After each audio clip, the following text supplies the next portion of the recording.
Selamat datang di channel Teman Tidur. Di channel ini, seperti biasa, saya akan kembali lagi dengan membawakan sebuah cerita yang tentunya semoga saja dapat menemani aktivitas kalian semua. Yuk daripada kita lama-lama langsung saja kita masuk ke dalam ceritanya. Tahun 1947, Desa Sumberjo di Semarang masih diselimuti kedamaian.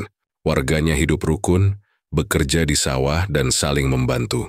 Setiap sore, anak-anak berlarian di pematang sawah, para ibu bercengkerama di teras rumah, sementara bapak-bapak berkumpul di balai desa membicarakan panen mendatang. Surau desa pun tak pernah sepi dari suara azan dan pengajian. Kehidupan sederhana ini sudah berlangsung bertahun-tahun tanpa gangguan berarti. Namun, semua mulai berubah sejak kedatangan seorang pria bernama Ki Joyo. Ki Joyo bukan orang sembarangan. Ia datang ke desa dengan membawa karisma dan cerita tentang kesaktiannya. Orang-orang yang pertama kali mengenalnya menganggapnya sebagai orang pintar yang bisa membantu dalam berbagai urusan, mulai dari mencari keberuntungan, menyembuhkan penyakit, hingga memberi pelindung gaib. Lambat laun, kabar tentang kesaktiannya tersebar di desa. Banyak pemuda yang penasaran dan datang berguru kepadanya. Ki Joyo tidak menolak. Ia menerima murid-murid dengan tangan terbuka dan mengajarkan mereka ilmu yang katanya bisa membuat mereka kuat dan disegani. Pemuda-pemuda desa yang awalnya rajin bekerja di sawah mulai berubah. Mereka lebih sering terlihat di sekitar gubuk Ki Joyo daripada membantu orang tua mereka. Beberapa dari mereka bahkan mulai bertingkah kasar, merasa lebih kuat setelah mempelajari ajaran sang dukun. Awalnya perubahan ini tidak begitu terlihat. Namun, lama-kelamaan sifat mereka semakin liar. Mereka mulai menantang orang-orang yang lebih tua, berbicara dengan nada tinggi, dan menganggap diri mereka lebih berkuasa. Warga yang merasa tak nyaman dengan perubahan ini mencoba menasihati mereka, tetapi justru mendapat ancaman. Di antara pemuda-pemuda yang berubah ada seorang bernama Roni. Dulu Roni adalah seorang pemuda baik yang rajin membantu orang tuanya. Namun sejak berguru kepada Ki Joyo, ia menjadi pemimpin sekelompok anak muda yang kini dikenal sebagai preman desa. Mereka sering duduk bergerombol di warung, menatap orang-orang dengan tatapan penuh ejekan, dan tak jarang meminta uang dengan paksa kepada pedagang yang lewat. "Sini kasih kami rokok," kata salah satu dari mereka kepada Pak Darmo, penjual keliling yang sudah tua. Pak Darmo mencoba menghindari mereka, tetapi Roni menarik kerah bajunya. "Jangan pura-pura nggak dengar, Pak. Nanti kita buat dagangan Bapak. Nggak laku-laku." Dengan berat hati, Pak Darmo memberikan beberapa batang rokok. Ia tahu, melawan mereka hanya akan menimbulkan masalah lebih besar. Warga lain pun memilih untuk diam dan menghindari konfrontasi. Ketakutan mulai menyelimuti desa. Yang lebih mengejutkan, kepala desa, Pak Sastro, justru tampak akrab dengan Ki Joyo. Beberapa warga yang berani mengadu tentang kelakuan para preman justru mendapatkan tatapan tajam dari kepala desa. "Mereka masih muda, wajar kalau nakal sedikit," katanya ringan. "Lagi pula, Ki Joyo itu orang sakti. Jangan sembarangan bicara, nanti malah kita yang celaka." Perkataan itu membuat warga semakin putus asa. Jika kepala desa saja tidak mau bertindak, siapa lagi yang bisa mereka harapkan? Di tengah keputusasaan itu, hanya satu orang yang masih berani bersuara, Ustadz Mahfud. Ia adalah seorang ustadz tua yang sudah puluhan tahun mengajar mengaji di surau. Ia dikenal sebagai orang yang lemah lembut, tetapi tegas dalam membela kebenaran. Setiap malam, ia tetap mengadakan pengajian, meski jumlah santrinya mulai berkurang, karena beberapa pemuda lebih memilih berguru pada Ki Joyo. Suatu malam setelah salat Isya, seorang santrinya yang masih setia, Rizal, bertanya dengan nada khawatir, "Ustadz, kenapa Ki Joyo dibiarkan begitu saja? Kalau begini terus, desa ini bisa hancur." Ustadz Mahfud menarik napas panjang. "Allah tidak tidur, nak. Tapi kita harus berusaha, kebenaran harus ditegakkan meskipun banyak yang menentang." Rizal mengangguk, tetapi rasa takut tetap menghantui hatinya. Ia tahu menentang Ki Joyo bukan perkara mudah, namun ia percaya pada gurunya. Sementara itu, Ki Joyo semakin berkuasa. Murid-muridnya semakin bertambah dan mereka tidak segan-segan menantang siapa saja yang berani menentang ajaran sang dukun. Ada bisikan bahwa mereka kini belajar ilmu kebal dan bisa mengendalikan makhluk halus. Warga semakin takut sementara kepala desa tetap bungkam. Di sisi lain, Ustadz Mahfud tahu ia harus bertindak sebelum keadaan semakin buruk. Ia mulai mengumpulkan warga yang masih berani bersuara dan mengajak mereka kembali kepada ajaran Islam yang benar. Tetapi usaha ini tak luput dari perhatian Ki Joyo. Ia merasa Ustadz Mahfud adalah satu-satunya penghalang bagi kekuasaannya di desa. Suatu malam, saat Ustadz Mahfud baru saja selesai berdoa di suraunya yang kecil, angin berhembus kencang. Tiba-tiba suara aneh terdengar dari luar, seolah ada seseorang yang menggeram marah. "Jangan ikut campur urusan desa ini, Ustadz tua." Suara itu menggema, namun tak terlihat siapa yang berbicara. Rizal yang berada di dekatnya gemetar. "Ustadz, cuy ini pasti ulah Ki Joyo." Namun Ustadz Mahfud tetap tenang. Ia hanya mengangkat tangannya berdoa kepada Allah. "Allah bersama orang-orang yang beriman. Jangan takut, nah. Ini hanya ujian." Malam itu menjadi awal dari pertarungan panjang antara Ustadz Mahfud dan Ki Joyo. Kegelapan mulai menyelimuti desa, tetapi cahaya iman tak akan padam begitu saja. Bagaimanakah nasib desa Sumberjo selanjutnya? Mampukah Ustadz Mahfud menyelamatkan warganya dari cengkraman dukun sakti yang semakin berkuasa? Ustadz Mahfud berjalan perlahan di halaman masjid kecil desa. Matanya menatap hamparan sawah yang mulai menguning. Hatinya resah melihat perubahan yang terjadi di desa. Pemuda-pemuda yang dulu rajin ke masjid kini lebih sering berkumpul di rumah Ki Joyo. Mereka sering mabuk-mabukan dan mengganggu warga. Bahkan beberapa di antaranya berani mencuri hasil panen petani. Suatu sore Ustadz Mahfud memanggil beberapa santrinya. "Kita tak boleh tinggal diam. Jika kita biarkan, desa ini akan semakin rusak." Salah satu santri, Rizal, seorang pemuda yang taat dan pemberani, langsung menimpali. "Apa yang harus kita lakukan, Ustadz?" "Kita harus mulai dengan menasihati mereka. Ajak mereka kembali ke jalan yang benar," jawab Ustadz Mahfud tegas. Malam itu Ustadz Mahfud bersama Rizal dan beberapa santri lainnya berjalan ke warung kopi tempat para pemuda sering berkumpul. Mereka melihat beberapa pemuda sedang tertawa keras, sementara beberapa lainnya duduk sambil meminum tuak. "Assalamualaikum," sapa Ustadz Mahfud. Beberapa pemuda menoleh, tetapi sebagian lainnya acuh tak acuh. Salah satu dari mereka yang dikenal sebagai Randy mendekat dengan wajah sinis. "Ada apa, Ustadz? Mau ikut nongkrong?" "Tidak, anakku. Aku hanya ingin mengingatkan kalian, desa ini dulu tenteram. Tapi kini banyak warga yang merasa takut. Jangan biarkan diri kalian tersesat lebih jauh," kata Ustadz Mahfud dengan nada lembut tapi penuh wibawa. Seorang pemuda lain, Tony, tertawa keras. "Ah, Ustadz, jangan sok suci. Hidup ini butuh hiburan. Kalau cuma ibadah terus, kapan senangnya?" "Benar, semua butuh hiburan, tapi bukan seperti ini. Allah memberi kita akal untuk memilih jalan yang benar," jawab Ustadz Mahfud sabar. Namun Randy justru mendekat dengan tatapan tajam. "Ustadz, sebaiknya jangan ikut campur. Kalau tidak mau ada masalah, pulang saja." Rizal maju selangkah, hendak membela gurunya. Tetapi Ustadz Mahfud mengangkat tangan, memberi isyarat agar tidak terpancing emosi.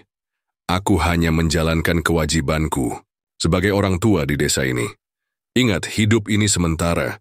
Jangan sampai kalian menyesal nanti." Mereka tertawa lagi. Ustadz Mahfud menarik napas panjang, lalu berbalik pergi. Rizal dan para santri mengikutinya dengan hati mendidih. Baru beberapa langkah meninggalkan warung, seorang pemuda melempar batu ke arah mereka, meski tak mengenai siapapun. "Astagfirullah," desis Rizal. "Sabar, Rizal. Mereka hanya butuh waktu," kata Ustadz Mahfud tenang. Namun diam-diam hati Ustadz Mahfud semakin gusar. Ki Joyo telah berhasil mencengkeram desa dengan ajaran sesatnya. Bahkan kepala desa pun tampak diam saja, seolah membiarkan semua ini terjadi. Jika dibiarkan, bukan hanya pemuda, tetapi seluruh desa bisa jatuh dalam kehancuran. Di keheningan malam, Ustadz Mahfud berdoa lama, "Ya Allah, berikanlah petunjuk-Mu. Jangan biarkan kami tersesat dalam kegelapan." Sementara itu, Rizal, yang sejak kecil mengidolakan Ustadz Mahfud, merasa geram. Ia melihat sendiri bagaimana teman-teman masa kecilnya berubah menjadi orang-orang kasar yang tak segan menindas yang lemah. Dalam hatinya, ia bertekad untuk tidak tinggal diam. Keesokan harinya, Rizal mendatangi rumah kepala desa. Ia ingin berbicara langsung, berharap kepala desa mau bertindak. Namun, sesampainya di sana, ia justru melihat kepala desa tengah berbincang dengan Ki Joyo. Darah Rizal mendidih. Ternyata benar, kepala desa juga telah dikuasai oleh Ki Joyo, gumamnya. Tanpa pikir panjang, ia berlari ke masjid dan menemui Ustadz Mahfud. "Ustadz, kita harus berbuat sesuatu. Kepala desa sendiri ada di pihak Ki Joyo." Ustadz Mahfud menghela napas panjang. "Sabar, Rizal. Kita tak bisa bertindak gegabah. Ki Joyo bukan orang biasa. Tapi kalau kita diam saja, desa ini akan semakin hancur." Rizal bersikeras. Ustadz Mahfud tersenyum tipis. "Kita tidak akan diam. Namun kita harus menggunakan cara yang benar. Kita akan melawan dengan doa, ilmu, dan kesabaran." Malam itu, di masjid kecil, Ustadz Mahfud dan santri-santrinya mulai memperbanyak ibadah dan doa. Mereka berzikir, memohon perlindungan dan kekuatan kepada Allah. Tanpa mereka sadari, di luar masjid ada mata-mata Ki Joyo yang mengamati mereka dari kejauhan.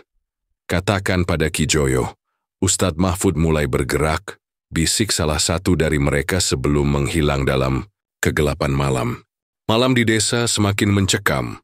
Preman-preman Ki Joyo berkeliaran, memalak pedagang kecil, dan tak segan mengganggu perempuan yang pulang dari sawah. Warga ketakutan, tak ada yang berani melawan. Beberapa orang mencoba mengadu ke kepala desa, tetapi tak ada tindakan apapun. Semua tahu kepala desa sendiri berada di bawah pengaruh Ki Joyo. Ustadz Mahfud tak tinggal diam. Bersama Rizal, ia berencana menemui kepala desa untuk meminta penjelasan. Pagi-pagi sekali, mereka berdua berjalan menuju rumah kepala desa. Namun, setibanya di sana, kepala desa justru menyambut dengan wajah dingin. "Saya sudah memperingatkan. Ustadz, jangan ikut campur." Kepala desa menghardik tanpa basa-basi. "Saya tidak ikut campur, Pak Kepala Desa," ujar Ustadz Mahfud tenang. "Saya hanya ingin desa ini kembali damai. Saya mohon tolong tegakkan keadilan. Jangan biarkan mereka menindas." Warga kepala desa mendengusnya, "Sudah cukup, jangan menggurui saya."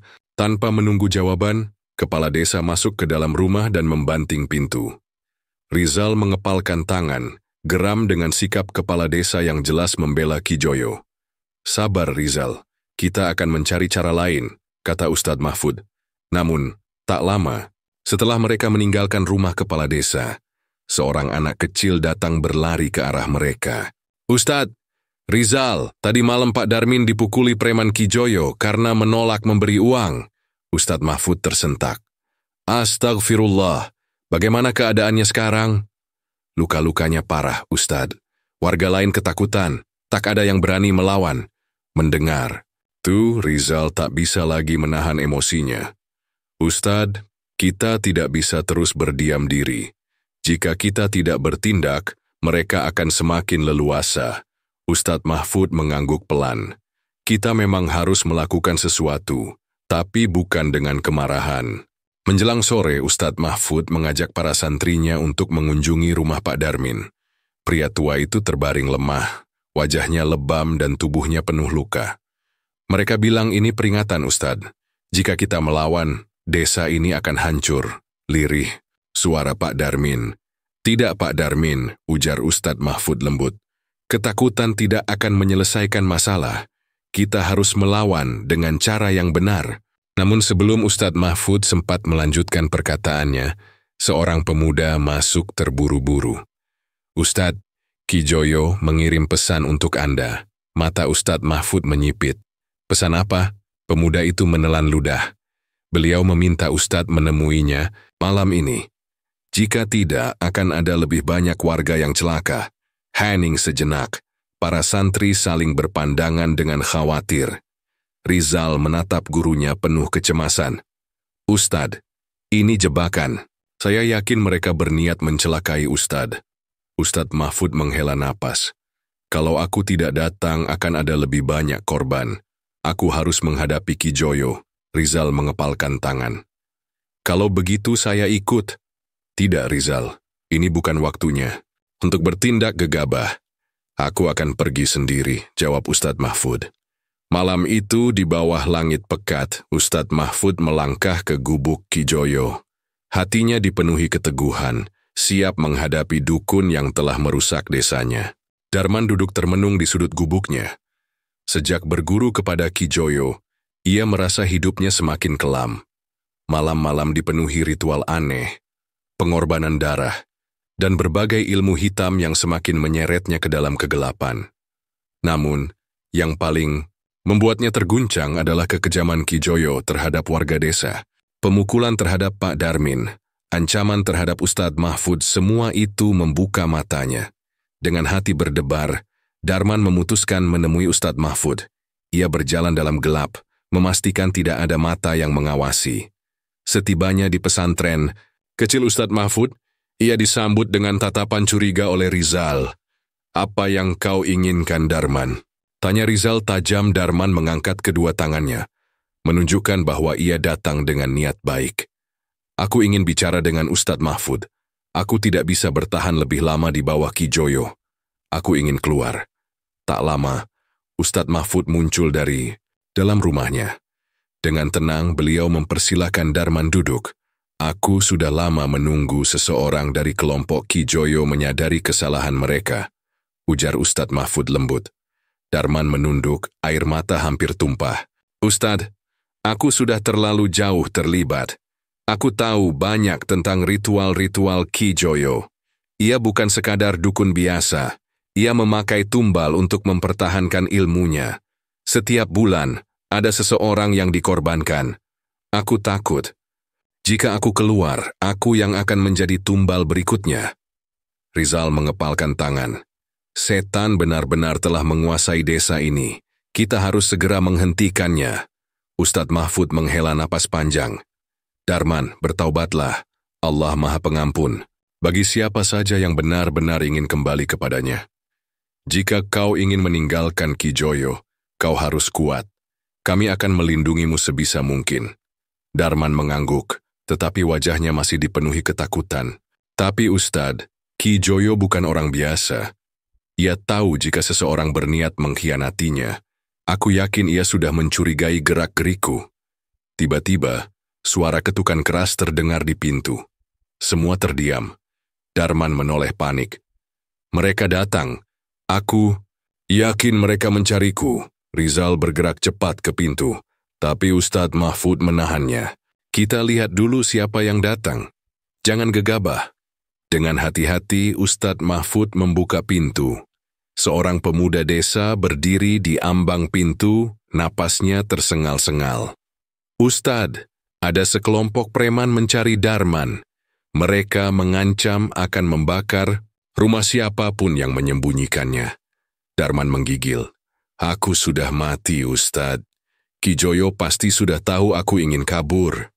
Ustadz Mahfud menepuk bahu Darman dengan tenang. Tidak ada yang mati kecuali atas kehendak Allah. Malam ini kau akan tetap di sini. Kami akan melindungimu. Dan mulai sekarang kita akan berjuang untuk mengakhiri kegelapan ini. Malam itu udara di desa terasa lebih dingin dari biasanya. Di rumah Ustadz Mahfud, suasana semakin mencekam. Sejak menerima Darman, murid Ki Joyo yang bertaubat, berbagai gangguan aneh mulai terjadi. Saat Ustadz Mahfud sedang berzikir, terdengar suara berbisik dari luar jendela. Suara itu menggumamkan sesuatu dalam bahasa yang tidak dimengerti. Rizal, yang sedang membaca Al-Quran, tiba-tiba melihat bayangan hitam melintas di luar rumah. Ia merinding, tetapi berusaha tetap tenang. Ustadz, saya merasa ada yang mengawasi kita, bisik Rizal. Ustadz Mahfud mengangguk.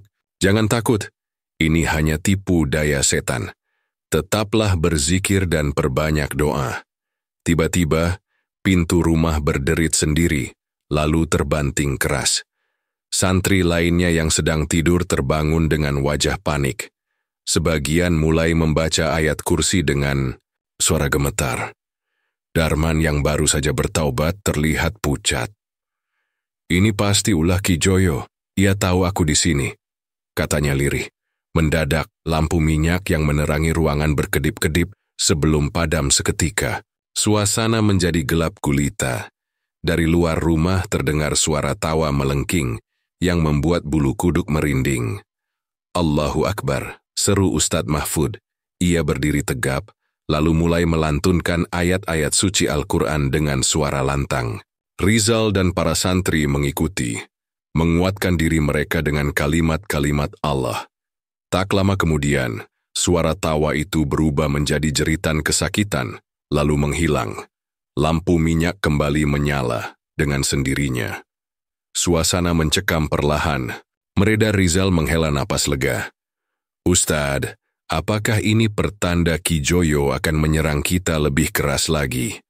Ustadz Mahfud menatap mereka dengan penuh ketegasan. "Ki Joyo menggunakan ilmu hitam untuk menakut-nakuti kita. Tapi ingat, kekuatan Allah jauh lebih besar. Jangan gentar. Ini baru permulaan dari perjuangan kita melawan kegelapan." Setelah gangguan mistis dari Ki Joyo, Ustadz Mahfud semakin yakin bahwa perjuangannya harus dilanjutkan.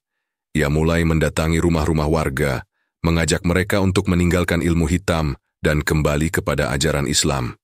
"Saudara-saudaraku, kesesatan hanya membawa kehancuran. Kalian telah melihat sendiri bagaimana desa ini berubah sejak Ki Joyo datang. Kembalilah kepada Allah, karena hanya Dia yang Maha Kuasa." Seru Ustadz Mahfud dalam sebuah pengajian kecil yang dihadiri beberapa warga yang mulai sadar. Namun kabar ini segera sampai ke telinga Ki Joyo. Amarahnya membuncah. Ia merasa kekuasaannya mulai goyah. Tanpa ragu, ia mengerahkan para preman untuk menyerang pesantren Ustadz Mahfud. Malam itu, suara langkah kaki bergema di jalanan desa. Puluhan preman bersenjata pentungan dan parang mendekati pesantren. Rizal yang sedang berjaga segera memberitahu Ustadz Mahfud. "Ustadz, mereka datang," katanya panik. Ustadz Mahfud tetap tenang. "Jangan takut Rizal, kita punya Allah. Ayo kumpulkan para santri dan warga yang sudah sadar." Dengan cepat santri-santri berkumpul. Warga yang telah bertaubat juga berdatangan. Mereka membawa kayu, bambu, dan peralatan seadanya untuk membela pesantren. Saat preman-preman Ki Joyo tiba, mereka terkejut melihat warga sudah siap melawan. Salah satu pemimpin preman berteriak, "Minggir kalian, kami akan hancurkan tempat ini." Namun sebelum mereka bergerak, Ustadz Mahfud melantunkan ayat suci dengan suara lantang. Seketika beberapa preman merasa gemetar. Sebagian mulai ragu. "Kalian bisa kembali ke jalan yang benar," kata Ustadz Mahfud. "Atau tetap menjadi budak Ki Joyo dan menyesal selamanya." Beberapa preman mulai mundur.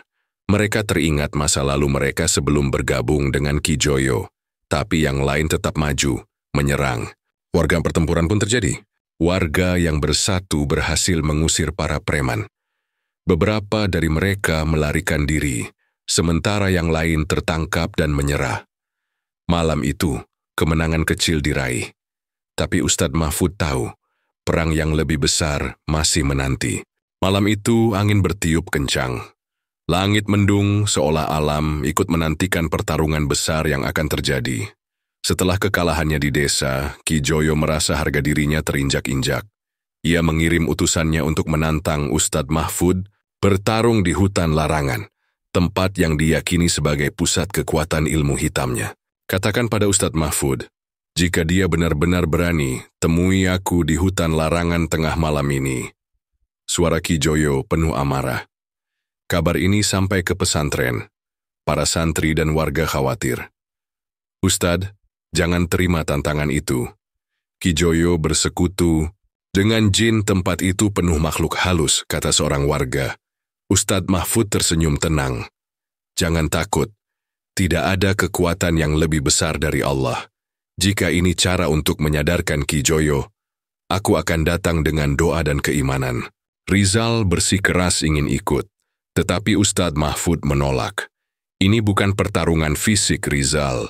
Kalian cukup mendoakan dari sini. Tengah malam, dengan sorban putih melilit kepalanya, Ustadz Mahfud melangkah ke hutan larangan. Suasana mencekam. Suara binatang malam terdengar samar.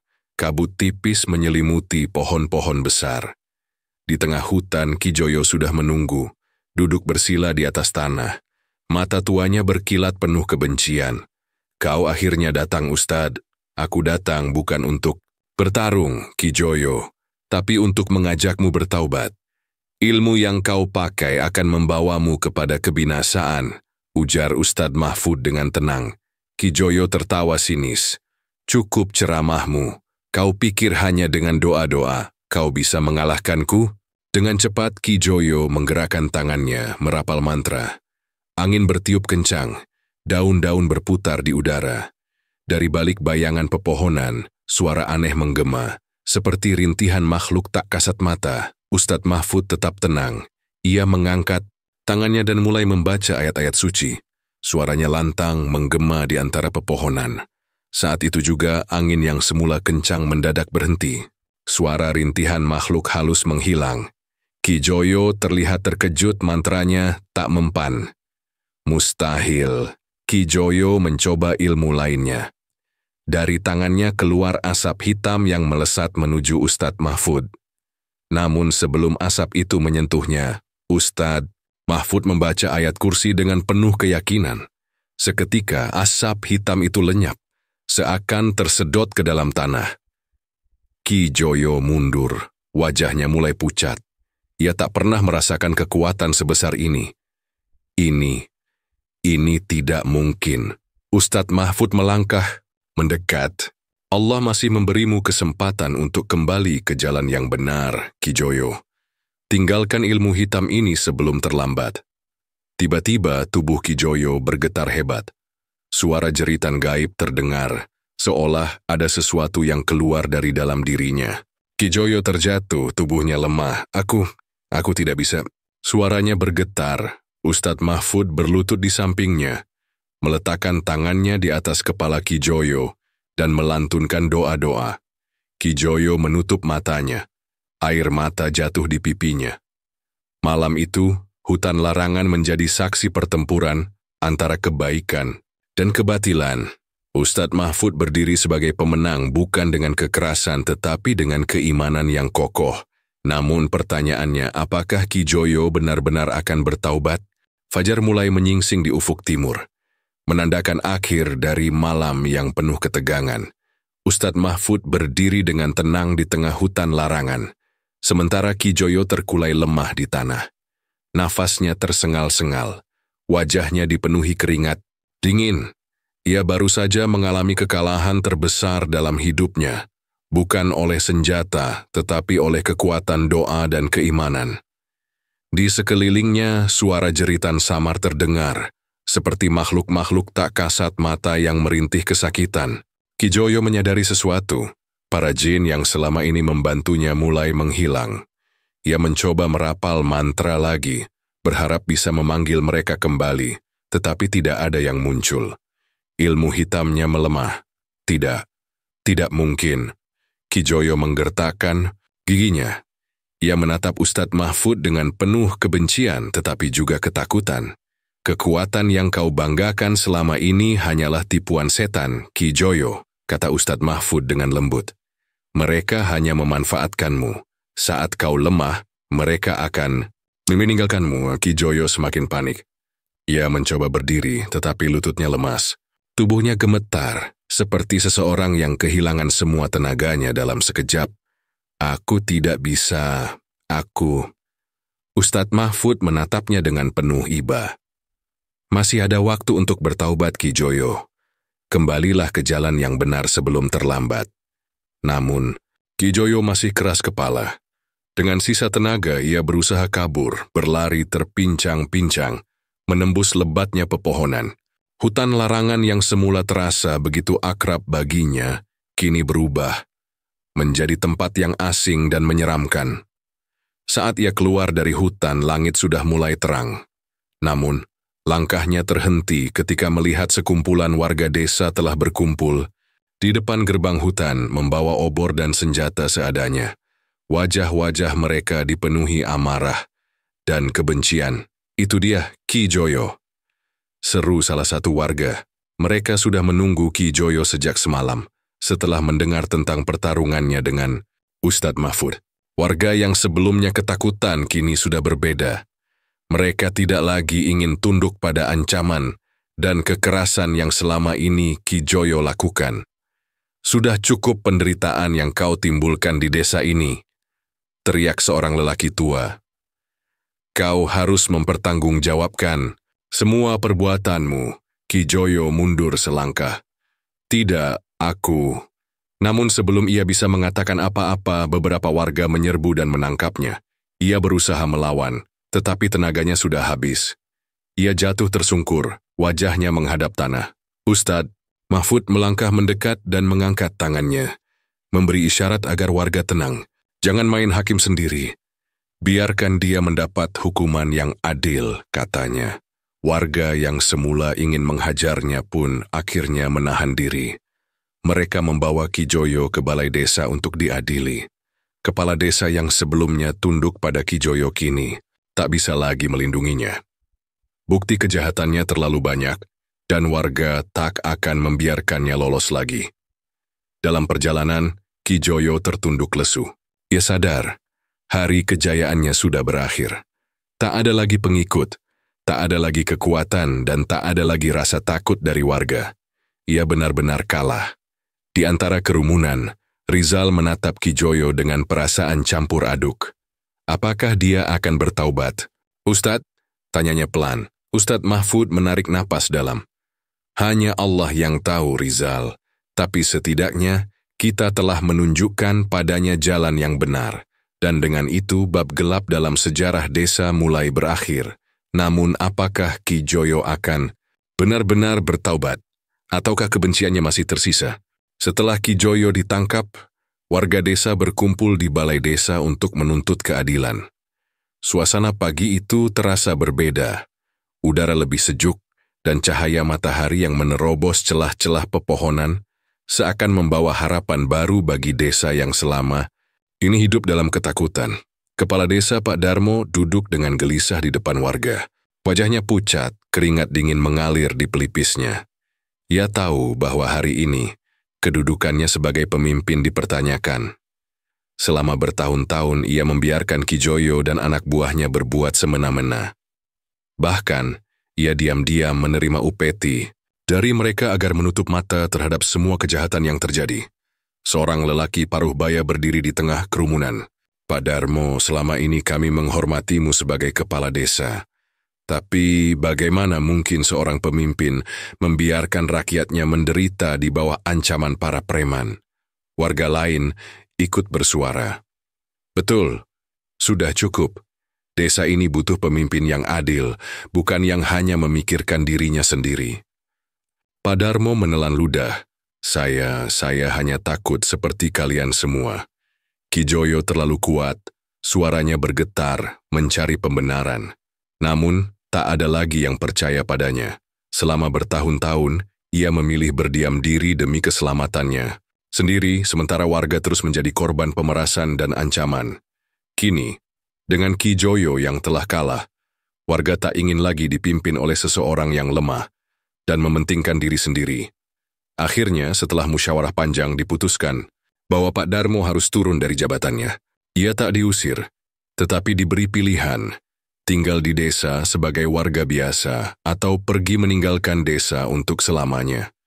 Dengan malu, Pak Darmo memilih pergi. Sementara itu, nasib Ki Joyo juga telah ditentukan. Ia tak hanya dihukum oleh hukum desa, tetapi juga oleh keputusannya sendiri. Malam sebelum diadili, ia menghilang dari sel tahanannya. Para penjaga menemukannya kabur melalui jendela kecil di belakang balai desa. Beberapa warga mencoba mencarinya, tetapi jejaknya lenyap begitu saja. Dia mungkin kembali ke hutan larangan, gumam seorang warga. Tidak mungkin, sahut yang lain. Para jin sudah meninggalkannya. Ia tidak punya tempat berlindung lagi. Tak ada yang tahu kemana Ki Joyo pergi. Ada yang mengatakan bahwa ia melarikan diri ke desa lain untuk mencari pengikut baru. Ada pula yang percaya bahwa ia tersesat di hutan dan mati tanpa ada yang menemukannya. Namun, satu hal yang pasti, namanya tak lagi ditakuti di desa ini. Di sisi lain, para pemuda yang dulu menjadi pengikut Ki Joyo mulai menunjukkan tanda-tanda penyesalan. Mereka yang dulu sering memalak, mengganggu warga, dan ikut dalam ritual-ritual sesat kini merasa kehilangan arah. Tanpa Ki Joyo, mereka bukan siapa-siapa. Salah satu dari mereka, seorang pemuda bernama Sarman, memberanikan diri menemui Ustadz Mahfud.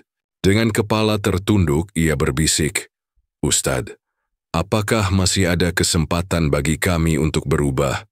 Ustadz Mahfud tersenyum. "Allah Maha Pengampun, Sarman. Setiap orang yang bertaubat dengan sungguh-sungguh akan diterima taubatnya." Sarman menunduk, air mata jatuh membasahi pipinya. "Kami telah berbuat banyak kesalahan, Ustadz. Kami tidak tahu harus mulai dari mana. Dengan sholat, dengan meminta maaf kepada orang-orang yang telah kalian sakiti, dan dengan berusaha menjadi lebih baik setiap hari," jawab Ustadz Mahfud dengan lembut. Sejak hari itu, banyak dari mereka yang kembali ke jalan yang benar. Beberapa ikut belajar di pesantren, yang lain mulai bekerja dengan jujur dan membantu warga. Perlahan, desa yang dulu penuh dengan ketakutan mulai berubah menjadi tempat yang damai. Rizal, yang selama ini selalu setia di sisi Ustadz Mahfud, tersenyum melihat perubahan itu. "Ustadz, akhirnya desa kita bisa hidup tenang lagi." Ustadz Mahfud menatap langit yang cerah. "Ya, Rizal, tapi perjuangan belum selesai. Setiap hari adalah ujian, dan kita harus selalu siap menghadapinya dengan iman. Dan dengan itu, bab baru dalam kehidupan desa pun dimulai tanpa Ki Joyo, tanpa ketakutan. Hanya dengan harapan dan keyakinan bahwa kebenaran akan selalu menang. Hari-hari di desa kembali berjalan dengan tenang setelah kepergian Ki Joyo dan pengikutnya. Tidak ada lagi pemerasan, gangguan mistis, atau ketakutan yang menghantui warga. Setiap pagi, udara terasa lebih segar, anak-anak kembali bermain bebas di jalanan desa, dan para petani bisa menggarap sawah mereka tanpa rasa was-was. Di pesantren, Ustadz Mahfud dan para santrinya kembali berdakwah dengan damai. Tak ada lagi ancaman atau gangguan dari pihak yang menentang ajaran Islam. Setiap sore, masjid kecil di desa itu semakin ramai oleh anak-anak yang belajar mengaji. Rizal, santri muda yang selalu setia mendampingi Ustadz Mahfud, kini semakin bersemangat dalam menimba ilmu agama. Ia mulai diberi amanah untuk mengajar anak-anak kecil membaca Al-Quran dan membimbing mereka memahami dasar-dasar Islam. Di sisi lain, Darman, mantan anak buah Ki Joyo yang telah bertaubat, kini berusaha menebus kesalahannya. Ia memilih menetap di desa dan ikut membantu di pesantren. Setiap hari, ia membersihkan masjid, mengurus keperluan santri, dan membantu warga yang membutuhkan tenaga. Keberaniannya mengungkap kejahatan Ki Joyo telah membuka jalan baginya untuk memulai hidup baru. "Kau sudah jauh berubah, Darman," kata Rizal suatu hari saat mereka duduk di beranda pesantren. Darman tersenyum malu. "Dulu aku buta, Rizal. Aku kira kekuatan dan kekuasaan adalah segalanya. Tapi setelah melihat sendiri bagaimana doa dan keikhlasan bisa mengalahkan ilmu hitam, aku sadar bahwa hanya Allah yang memiliki kuasa atas segalanya." Rizal menepuk bahunya. "Yang penting kau sudah kembali ke jalan yang benar. Sekarang kita sama-sama harus menjaga desa ini agar tetap damai." Di masjid, Ustadz Mahfud berdiri di depan para warga setelah sholat berjamaah. Ia melihat wajah-wajah yang dulu penuh ketakutan kini berseri-seri dengan ketenangan. "Saudara-saudaraku," ucapnya, "kita telah melewati masa sulit, dan Allah telah menunjukkan kepada kita bahwa kebaikan selalu menang atas kejahatan. Sekarang, tugas kita adalah menjaga desa ini agar tetap dalam lindungannya. kita harus saling mengingatkan, saling membantu, dan menjadikan masjid ini sebagai pusat kehidupan kita. Warga mengangguk setuju. Mereka telah belajar banyak dari kejadian yang lalu. Tak ingin lagi ada orang seperti Ki Joyo yang menyesatkan mereka. Mereka mulai lebih aktif dalam kegiatan agama. Majelis taklim semakin ramai. Anak-anak muda lebih banyak menghabiskan waktu di masjid. Dan warga desa semakin erat satu sama lain. Hari-hari berlalu dengan penuh kedamaian. Di suatu pagi yang cerah, Rizal dan Darman berjalan menyusuri pematang, sawah, mengantarkan bantuan dari pesantren untuk seorang janda tua yang membutuhkan. Sinar matahari pagi menerangi desa yang kini benar-benar berubah menjadi tempat yang penuh berkah. Ustadz Mahfud benar, ujar Darman sambil menatap langit biru. Kita memang harus selalu menjaga desa ini agar tetap damai. Rizal tersenyum. Dan kita harus menjadi penerusnya. Kita tak boleh lengah karena kejahatan bisa datang kapan saja. Tapi selagi kita tetap berpegang teguh pada ajaran Allah, insya Allah kita akan selalu dilindungi. Desa yang dulunya penuh ketakutan kini menjadi tempat yang aman, tentram, dan penuh keberkahan. Warga hidup dalam ketenangan, jauh dari ancaman ilmu hitam, dan semakin kuat dalam keimanan.